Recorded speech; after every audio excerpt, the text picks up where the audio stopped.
नमस्कार, सवाल 10 बजे देख रहे हैं आप और आपके साथ मैं खुरतू। दुनिया के नक्शे पर आज एक ऐसा भूचाल आया है जिसने 7 समंदर पार बैठे सुपर पावर अमेरिका की नींद उड़ाकर रख दी है।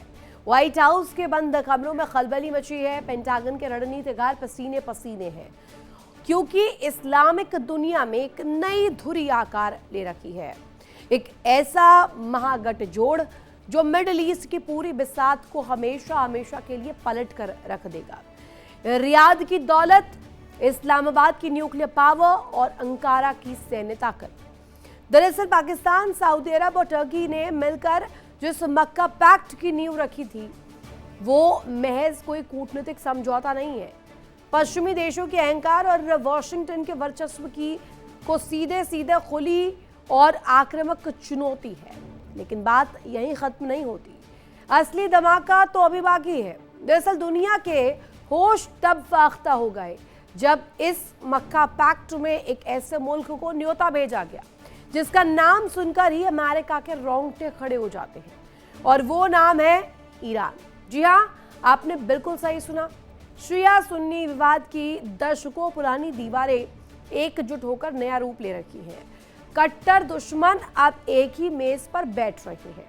सोचिए, जब सऊदी की कूटनीति, टर्की का जंगी बेड़ा, पाकिस्तान का एटम बम और ईरान का बेखौफ जज्बा जब एक ही मंच पर एक साथ दहाड़ेंगे तो अमेरिका का क्या हाल होगा। यही वो खौफ है जो इस वक्त अमेरिका की रगों में दौड़ रहा है। अगर ये इस्लामिक गठबंधन परवान चढ़ा तो अमेरिका का मिडिल ईस्ट प्लान उसी रेगिस्तान में दफन हो जाएगा। ऐसे में सवाल ये उठता है कि क्या दुनिया एक नए शीत युद्ध की तरफ आगे बढ़ रही है? क्या अमेरिका का वैश्विक रुतबा अब ढहने की कगार पर है? आज हम सवाल 10 बजे में करेंगे इसी महागठजोड़ का सबसे आक्रामक और बेबाक विश्लेषण। रहिएगा हमारे साथ क्योंकि हमारे साथ खास मेहमान भी जुड़ेंगे। मक्का पैक्ट में ईरान की एंट्री कैसे हुई और कैसे इसको लेकर अब दांवपेच सामने आ रहे, वो भी आपको जल्दी से बता देते हैं। सऊदी अरब, पाकिस्तान और टर्की का डिफेंस पैक्ट है ये। ईरान को गठजोड़ में शामिल करने की तैयारी है। ईरान के शामिल होने से पश्चिम एशिया का समीकरण जो है वो 4 देशों की एकजुटता से बढ़ जाएगा। रणनीतिक ताकत, अमेरिका की पश्चिम एशिया रणनीति को बड़ा झटका लगेगा। मक्का पैक्ट भी नया पावर सेंटर बनता हुआ नजर आएगा। अब इसी को लेकर बड़ी चर्चा हम करेंगे। हमारे साथ खास मेहमान जुड़े हुए, तारुफ करवा दूं आपको, ग्रुप कैप्टन आशीष साय सर हमारे साथ जुड़े हुए, कर्नल देवानंद लोहा मरोड़ सर कुछ ही पलों में हमारे साथ जुड़ेंगे। साथ ही साथ नदीम हमारे साथ, मेजर नदीम शेख पाकिस्तान से कनेक्ट है। दोनों ही खास मेहमानों का तहे दिल से स्वागत करूंगी। पहला प्रश्न आप ही से नदीम साहब, रास्ते बदल रहे हैं, नई नई कूटनीतियां सामने आ रही है, परवान चढ़ रही है, ये पैक्ट किस वजह से अहम है आपकी दृष्टि से? देखिए, मैं समझता हूँ कि पाकिस्तान की बहुत बड़ी कामयाबी है। जिस तरह पाकिस्तान में चंद इवेंट है बहुत बड़ी कामयाबी के पाकिस्तान आज़ाद हुआ था, उसके बाद पाकिस्तान ने न्यूक्लियर धमाका किया था, उसके बाद जिस तरह से मैं समझता हूँ कि ये डिफेंस म्यूचुअल एग्रीमेंट का पैक्ट है, ये बड़े इवेंट्स हैं पाकिस्तान के अंदर। और जिस तरह से जेडी वैंस साहब आए थे, मीडिएशन टॉक्स हुई थी, पाकिस्तान दुनिया में ग्लोबल स्टेज पर नजर आया। ये कामयाबी इसलिए है कि दुनिया में अमेरिका के बाद पाकिस्तान दूसरी बड़ी मिडिल प्लस पावर है, यानी क्लोज टू सुपर पावर, जो म्यूचुअल डिफेंस दे रहा है, दुनिया को ब्लॉक बना रहा है नेटो की तरह। इसको हम मुस्लिम नेटो ब्लॉक भी कहते हैं। और इसमें इस वक्त दुनिया के 2 बड़े मुल्क शामिल हैं। खासतौर पे एक इकोनॉमिक पावर है सऊदी अरब और तुर्की। आपको पता है कि डिफेंस प्रोडक्शन और मैन्युफैक्चरिंग में ये काफी आगे हैं। फिर यूरोप के गेट पे बैठे हैं, साथ इजिप्ट भी है, आना है, बांग्लादेश भी इंशाल्लाह आ जाएगा, और ये जीसीसी कंट्रीज और भी हैं, क्योंकि ये पहले से ऑलरेडी इंक्लाइंड है पाकिस्तान की तरफ। जैसे कतर में फुटबॉल वर्ल्ड कप हुआ तो उन्होंने पाकिस्तान की तरफ इंक्लाइंड है, पाकिस्तान इंक्लाइंड है उनकी तरफ। दो बहुत अलग चीज है, दो बहुत अलहदा चीज है। पाकिस्तान कोशिश कर रहा था पीस बनाने की, अभी तक कामयाब नहीं हुआ है, वो पीस दिख नहीं रहा है ग्राउंड पर। डिफेंस पैक्ट तो वो लोग करते हैं, हम तो ऑफर करते हैं और वो एक्सेप्ट करते हैं, और वो चाहते हैं कि हम उन्हें डिफेंस पैक्ट दें, अम्ब्रेला दें, न्यूक्लियर अम्ब्रेला, क्योंकि न्यूक्लियर अम्ब्रेला ही इस वक्त लोगों को या मुल्कों को बचा रही है। बाकी इस वक्त एक नया, आप कह लें कि दुनिया में ये आ गया है डॉक्ट्रिन की जनाब, जिसके पास न्यूक्लियर है तो वही इस वक्त सेफ है। अदरवाइज कोई भी कंट्री कितना भी कन्वेंशनल वॉरफेयर में और मैन्युफैक्चरिंग में आगे हो, जैसे आप लोग पुराने पुराने जहाज बना रहे हैं, कहीं SU-30 बना रहे हैं, वो 2030 में मिलेगा। ट्वेल कम से इंजन कम है, डिफेंस इतनी स्ट्रांग भीख होगी, का ये कटोरा सारे लेकर मांग तो नहीं रहे, JF-17 दे दीजिए, चीन के पास तो नहीं जा रहे हैं नदीम साहब? चीन से नहीं, हम तो भीख के हथियारों से तो नहीं हमारा लड़ रहे हैं। एटलीस्ट भारत कोशिश तो कर रहा है, नए नए हथियारों का अख्तियार कर तो रहा है। भाई पाकिस्तान की तरह तो नहीं है पुरानी भीख का कटोरा। असल IMF की तरफ में भी बढ़ा देते हैं, फिर चीन की तरफ भी बढ़ा देते हैं। मैं समझता हूँ कि शायद आप लोग की उधर इंटेलेक्ट की कमी है, जो प्लानिंग है आपकी मिलिट्री प्लानिंग में कोई इंटेलेक्ट की कमी है। पुराने लोग बैठे हैं, वो वही कहते हैं कि जी डंडे से मारेंगे लोगों को बस। तो कन्वेंशनल वॉरफेयर की तरफ ज्यादा हैं, SU-30 बना रहे नहीं हैं आपके इधर, साथ लगे हुए हैं तेजाज मार्क 1 के ऊपर, वो भी 2030 में मिलेगा। स्क्वाड्रन है नहीं पूरे आप लोग नदीम के साहब, पास, कट है गई ये आपकी रील, कट गई, दिखा दीजिएगा आसिम मुनीर को, कट गई आपकी रील। लेकिन आपको हकीकत बता दूं, ऑपरेशन सिंदूर में 9 ठिकाने आपके उड़ा दिए थे। आपका ना डिफेंस सिस्टम काम किया, ना आपके हथियार काम आए, ना आपके आतंकी काम आए। 9 नहीं 18 थे, आपने 18 उड़ाए। मान लिया 18 भी हो सकते हैं, क्या पता उसके अंदर भी 2-2 बेसिस आपने बना दिए हो। मान लीजिए, ये आप ही दोनों क्लियर कर मुल्कों दीजिए, का हमने रिटोरिक तो है। 9 ही बताए। हम मैं जब यहाँ आता हूँ तो वाकई मुझे ऐसा लगता है कि आप लोगों ने वहां पाकिस्तान में हमें ऐसी कोई चीज नजर नहीं आती। वो तो ये समझ नहीं आता कि किस तरह से आवाम का जो आप कह लें कि माइंड सेट को ये चेंज कर किया जाता है अरे मीडिया से या ईरान की तरफ से मैं तो बड़ा आए नहीं हैरान होता लोग, हूँ। प्रतिनिधि पहुंचे नहीं पाकिस्तान, पीस टॉक में सुन नहीं रहे आसिम मुनीर को। देखें अभी गए हैं कि पीस टॉक ज़ाहिर है दोनों मुल्कों की मीडिएशन है, जब दोनों राजी हो। देखिए सबसे बड़ी बात यह कि इस एरिया में जंग को तो हमने रोका। अदरवाइज ये जंग कितनी, उसने एक दिन पहले बयान दिया था कि हम जोग्राफी से मिटा देंगे। जहां तक ताल्लुक है ईरान का हमारे पैक्ट के अंदर शामिल होने का, ईरान भी किसी टाइम पर इस पैक्ट में शामिल हो सकता है। ईरान क्योंकि इस वक्त अभी जंग की सिचुएशन के अंदर है, सूरत हाल में है, उनके यहाँ वॉर चल रही है। जब तक ये वॉर खत्म नहीं होती जाहिर है वो कोई डिसाइड नहीं कर सकते, ना ही उन्हें कोई ऑफिशियल इस तरह की इनविटेशन अभी तक जो है वो कह रहे हैं कि हमें दी तो गई है। पाकिस्तान तो लेकिन चाचा आप क्यों बन देखेंगे, रहा है? पाकिस्तान क्यों चाचा चौधरी बन रहा है इस बीच में? देखिए पाकिस्तान रहने पहले दे, से दो मुस्लिम, मुल्कों की लड़ाई है, बीच में क्यों इसमें आप लोग तांडव कर रहे हैं, क्यों जा रहे हैं? अमेरिका ईरान सक्षम है लड़ने में और पीस बनाने में, दोनों में ही। देखिए ऋतु, बात यह है कि पाकिस्तान पहले से ही चौधरी है इस्लामिक दुनिया का, और हम मुस्लिम उम्मा के ऑलरेडी लीडर हैं इससे पहले से, गंदा और ये सारी कुछ दुनिया मानती है हमें, मजाक नहीं हो क्योंकि सकता। मिलिट्री साहिर सर, पावर में ठीक है इस ठीक वक्त है हमारे ठीक है, बराबर कोई नहीं। साहिर सर, अभी मक्का पैक्ट को लेकर बात हो रही है, लेकिन एक प्रश्न इसमें इस पूरे पैक्ट को लेकर, इस डिफेंस डील को लेकर तो है ही, इसमें पाकिस्तान की इन्वॉल्वमेंट को लेकर उठ जाता है। पाकिस्तान इसमें जैसे ही इन्वॉल्व होता है वो अपने आप में क्रेडिबिलिटी के नाम पर जीरो हो जाता है। जय Hind Ritu, and Jai Hind to the panellists also. एक पैक्ट ऑफ कन्वीनियंस बोल सकते हैं। ये alliance is a alliance of convenience. Pakistan को इंडिया से, तुर्की को इजराइल से और सऊदीया को ईरान से कुछ मिलिट्री थ्रेट्स और उससे रिलेटेड कुछ अंडर कॉन्फिडेंस या अपने गोला बारूद जो उपलब्धता है या जो टैक्स हैं उसमें कुछ वीकनेसेस दिखती होंगी, तभी आप एक वाइडर अम्ब्रेला खोजते हो। अदरवाइज अगर आप सेल्फ डिपेंडेंट हो अपनी सेफ्टी, अपनी सिक्योरिटी, अपने डिफेंस के लिए, तो आप दूसरे कंट्री से कभी अलाइ नहीं करोगे, क्योंकि हमेशा इसमें कुछ ना कुछ दिक्कत होने के चांसेस रहते हैं। पहली बात तो हम धरातल पे जो डेवलपमेंट्स है उसको एनालाइज करें कि ये एक कन्वीनियंस का अलायंस है, बिकॉज तीनों नेशंस को कुछ डायरेक्ट खतरे हैं अपने एडवर्सरी से और उनको अपने ऊपर भरोसा कम है, तो हम ज्वाइंटली कुछ कर लेते हैं, नंबर 1।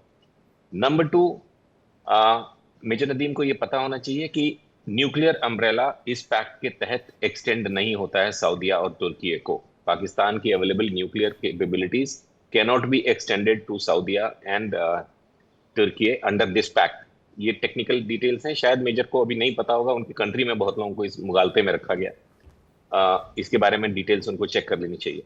तीसरा, इसमें कुछ इनबिल्ट फॉलीज हैं, मेजर फॉल्ट लाइन्स हैं। पाकिस्तान ऑलरेडी सऊदीया के साथ पिछले साल एक डिफेंस पैक्ट कर चुका है सिमिलर, और उस डिफेंस पैक्ट के बाद ईरान ने डायरेक्ट हमले किए हैं सऊदीया पे। तो ये ईरान एंगल तो अभी हम भूल ही जाएं तो बेहतर है, क्योंकि इस तरह का बेवकूफ़ी मेरे ख्याल पाकिस्तान भी नहीं करेगा कि दो वॉरिंग नेशंस के साथ एक सिमिलर डिफेंस पैक्ट कर ले। और इसके बाद एक वाइडर चीज जो समझने वाली है आपके दर्शकों के लिए all across the globe, India हो पाकिस्तान हो, कि ये डिफेंस पैक्ट है, इसमें एक्टिव मिलिट्री सपोर्ट का जिक्र अभी तक नहीं है जैसा कि नाटो के कुछ क्लॉजेज में है। और अगर मक्का डिफेंस पैक्ट में भी ऐसा कुछ है तो किन्हीं कारणों से सऊदी, तुर्की एंड पाकिस्तान तीनों सिग्नेटरी नेशंस ने उन डिटेल्स को अभी जग जाहिर नहीं किया है। इसमें military training, mutual military exercises, real time intelligence sharing, defensive nature, passive nature of pact है। इससे किसी भी और देश को डरने की कोई जरूरत नहीं है एज इट स्टैंड्स टुडे, क्योंकि ये ऐसा नहीं कि लड़ाई होगी तो उनकी तरफ से कोई सोल्जर्स लड़ेंगे किसी दूसरे नेशन के लिए। मेरी अंडरस्टैंडिंग इस पैक्ट की और जितने अवेलेबल डॉक्यूमेंट्स हैं इसके, ये डिफेंसिव नेचर का पैक्ट है। पीस टाइम के ज्यादा एक्सरसाइजेस हैं, एक दूसरे को हथियार से ट्रेनिंग देना, एक दूसरे को सैलरीज देना, कुछ पाकिस्तान के लोगों के लिए जॉब्स क्रिएट करना, जैसे गाजा पीस प्लान में नहीं, वो मोरक्को और अलग अलग गरीब कंट्रीज के सैनिकों को अमेरिका भेज रहा है, वो कंट्रीज खुशी खुशी भेज रही हैं क्योंकि उनको एम्प्लॉयमेंट मिलती है 1500 तो लोगों अभी को। हमने देखा आशीष साहब सर, सऊदी में जो हूती ललकार रहे थे, हूती हमला कर रहे थे, पाकिस्तान ने पहले सेना भेजी लेकिन अटैक नहीं किया। वहाँ जाते हैं झोला उठाकर, आसिम मुनीर घूम कर चले आते हैं, टहल कर चले आते हैं। नदीम शेख अभी हंस रहे हैं लेकिन इस पर जवाब नहीं होगा डेफिनेटली। नदीम जी देखिए, हम सर आशीष ने बहुत अच्छे एनालिसिस किए कि कन्वीनियंस वाला भी है और उनको जब डर होता है, जैसे अमेरिका ने नेटो के साथ बनाया तो उसका मतलब ये है कि उन्हें किसी से डर है, वो ज्वाइंट डिफेंस करना चाहते हैं। बिल्कुल ऐसा हो भी सकता है, लेकिन सऊदी अरब के पास क्योंकि मिलिट्री कैपेबिलिटी आपको पता है नहीं है, पाकिस्तान की ऑलरेडी वहाँ पे फोर्सेस डिप्लॉय हो चुकी है। तो आशीष अगर चेक करेंगे तो हमको शायद मिल भी जाए कुछ इन्फॉर्मेशन कि हमारे तमाम क्रूज बैलिस्टिक मिसाइल्स जो उसके पैरामीटर के ऊपर जो हैं, एवरी आप समझ लें कि वेक्टर सारे हमारे वहाँ डिप्लॉय हो चुके हैं। और हमारी फोर्सेस भी अल्हम्दुलिल्लाह वहाँ तकरीबन के आप डिवीजन प्लस क्या लें, आप समझते होंगे ये चीज़ अच्छी तरह से, मेरा वर्ड और कोर माइनस भी कह सकते हैं। तो बहरहाल ये सब डिप्लॉयमेंट हो चुकी है जो आपकी बात की निगेशन करती है। अरे डिप्लॉयमेंट का क्या करना है, वहां पर डिफेंस हमले हो रहे हैं, ललकार रहे हैं सऊदी अरब के लोगों को, देखिए, और आप वहां पे वक्त सिर्फ और सरशीश सिर्फ में- बैठा कर बैठे हुए हैं और यही नहीं, माला ये जप रहे कि हमने तो देखिए, भेज दी, मदद के लिए सहायता दे दी है। इस वक्त कोई भी ऐसी पाकिस्तान का एक्शन नहीं कर सकता जो दो वेरिंग स्टेट्स हैं आपस में, कॉन्फ्लिक्ट उनके दरमियान है, हम उसमें कूदना नहीं चाहते। और अभी हम रिस्ट्रेंट, इसको रिस्ट्रेंट कहते हैं फौज की ज़बान में, तो वो हम एक्सरसाइज कर रहे हैं रिस्ट्रेंट। सऊदी अरब को भी कराया है हमने अल्हम्दुलिल्लाह, पाकिस्तान भी कर रहा है। अभी तक सऊदी अरब की तरफ से कोई ऐसी एलिगेशन नहीं आई कि पाकिस्तान ने हमें डिफेंड क्यों नहीं किया, हालांकि हमारा एयर डिफेंस भी अब अल्हम्दुलिल्लाह वहाँ पहुंच चुका है। और यही मैं बता रहा हूँ कि डिप्लॉयमेंट अगर आप चेक करेंगे तो आपको नजर आएगी। इसी तरह से कान प्रोजेक्ट हमारा चल रहा है तुर्की के साथ, 2028 में इसकी पहली प्रोडक्शन है, पहला जहाज जो है 2028 के अंदर जो है वो मंजर आम पे आ जाएगा और तुर्की की अफवाज को मिल जाएगा जो उनकी रिक्वायरमेंट है। उसके बाद फिर पाकिस्तान ने अपनी रिक्वायरमेंट दी हुई है और पाकिस्तान जो है खुद इस प्रोजेक्ट को चला रहा है, अज़म के तहत है। प्रोजेक्ट अज़म के नाम से पाकिस्तान जो एरोनॉटिकल कॉम्प्लेक्स कामरा जो है वहाँ पे ये पूरा सेटअप बन चुका है। तो इंशाल्लाह फिर जनरेशन प्लेन भी हम बना रहे हैं। आप लोग लगे रहे तेजाज 2 और तेजाज 1 और तेजाज 1A और जनाब ये SU-30 हवाइयां गुल हो गई थी। सुनिए, आपके JS-17 की हवाइयां गुल हो गई थी, आसमान में दिख भी नहीं रहा था, ऐसा धुआं किया था, दिख भी नहीं रहा था। ऑपरेशन सिंदूर वापस याद मत दिला दूं मैं आपको, जब तक स्टेल्थ पे नहीं जाएंगे आपकी एयरफोर्स बेकार है। तेजस ने जो तेजस्वी अवतार लिया था ना आपका, JS-17 टिक नहीं पाया था, Chinese brand. Anand sir please जवाब दीजिएगा इनको। नहीं, मुझे सवाल पूछें आप, एग्जैक्टली किसका जवाब क्या देना है। नदीम साहब कह रहे हैं कि ये पूरा साझेदार पैक्ट इन्होंने बनाया, डिफेंस डील बनाया, नया गठबंधन इतना प्रचंड है कि कॉम्बैट पावर अमेरिका के अगेंस्ट, पश्चिम के अगेंस्ट इस तरीके से कि मजबूर होंगे इन चारों मुल्कों के साथ आने से। देखिए, जहां तक इस पूरा अलायंस का ताल्लुक है, मैं बहुत सारे विद्वान कहते हैं कि ऐसा संभव नहीं है, पर मैं मानता हूं पाकिस्तान जैसा देश जो धर्म के आधार पर दुनिया में पहला बना था, भारत से निकल करके बाहर निकला था, उनकी मानसिकता आज भी एक धर्म के आधार पर दुनिया को इकट्ठा करना है, इसमें कोई दो राय नहीं होनी चाहिए। हम छोटी छोटी बातों में उलझ रहे हैं, कितने हवाई जहाज हमारे मेजर नदीम कह रहे हैं हमने ये बना लिया। इनकी मानसिकता समझनी पड़ेगी कि आफ्टर ऑल ये अलायंस पहले सुन्नी अलायंस के रूप में मैं देखता था। भाई इन्होंने अपना किया, फिर उसके सऊदी किया, फिर तुर्की को लेके आए, फिर बांग्लादेश भी कूद रहा है, और अब ये ईरान की चर्चा कर रहे हैं। सवाल ये नहीं है, सवाल ये कि क्या ये अलायंस बन सकता है। मेरा ये मानना बिल्कुल बन सकता है, बनने के कागार पर है, समय लग सकता है। दूसरी बात, इस अलायंस को ये क्यों बनाना चाहते हैं? इसलिए बनाना चाहते हैं क्योंकि ये जो इनका इलाका है, जो मिडिल ईस्ट जिसको हम कहते हैं, साउथ वेस्ट कहते हैं, जो भी कहो इन देशों का, ये सारे इस्लामिक राज्य हैं और ये राज्य आपस में लड़ते रहते हैं। और इसको लड़ने से अपने आप को रोकने के लिए, बचाने के लिए, क्योंकि अमेरिका का वर्चस्व है, एक तरफ रूस के साथ जुड़े हुए हैं और कुछ लोग इजराइल के विरोधी हैं। तो देखिए बन सकता है, मुझे लगता है समय के साथ बनेगा। अब इसमें दो चार मुख्य बिंदु हैं जो मैं बताना चाहूंगा। पहला बिंदु है कि हम नाटो से कंपेयर कर रहे हैं। आज के दिन यकीनन नाटो से कंपेयर नहीं किया जा सकता, क्योंकि ना ही तो इनके अंदर इंटीग्रेटेड कमांड स्ट्रक्चर है, ना ही कॉमन ऑपरेशनल स्टैंडर्ड प्रोसीजर है, ना ही इंटेलिजेंस शेयरिंग का कोई कॉन्ट्रैक्ट दिखता है, ना ही जॉइंट प्लानिंग है, ना ही कोई इन्होंने नाटो की तरह कोई एक्सपीरियंस है। बट यकीनन इसको अनदेखी नहीं की जा सकती। नदीम साहब जो चाहे सो बोले, पाकिस्तान एक धूर्त राजनीति का केंद्र है। वो एंटी इजराइल, एंटी भारत पे बना हुआ है और इनका मकसद है कि कोई न कोई तरीके से, इन्होंने खुद ने कहा हम इस्लाम का परचम लहराते हैं, तो ये इनकी बात सही है। इनसे हमें इसको अनदेखी क्यों करनी चाहिए। पर जहां तक भारत का ताल्लुक है, हमारे विद्वान बार बार हमको कबूतर की तरह सोचते हैं। कबूतर के जब बिल्ली झपट्टा मारती है तो आंखें बंद करके सोचता है देयर इज नो डेंजर। भाई डेंजर है, इस्लामिक नाटो का डेंजर है। आप सोचिए 57 देश एक साथ आज नहीं कल करेंगे। चलिए आज हो सकता है, जैसे अभी हमारे साथी बता रहे थे कि इनका कोई ऑफेंसिव नहीं है। अरे भाई काइनेटिक आने में क्या देरी लगती है, विचार एक साथ इकट्ठा हो रहा है। मैं इसको दुनिया के लिए खतरा देखता हूँ, भारत के लिए खतरा देखता हूँ, इजराइल के लिए खतरा देखता हूँ। और रही बात ईरान को क्यों लेके आ रहे हैं, देखिए ये शिया सुन्नी लड़ाई करते रहते हैं, नदीम साहब स्वीकार करेंगे।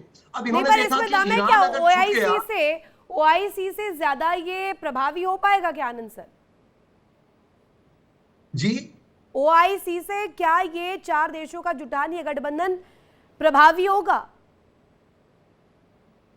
देखिए आईओसी देखिए अलग तरह गठजोड़ था, पर था तो इस्लाम के आधार पर, था विचारधारा के आधार पर। अब भारत का दुर्भाग्य है कोई हिंदू राष्ट्र ही नहीं है, पर अब जब ये इकट्ठे हो रहे हैं मिलिट्री अलायंस के नाम से, चाहिए आप उसको डिफेंसिव बोलो, चाहिए उनको स्ट्रेटेजिक बोलो, बट है तो मिलिट्री अलायंस ना।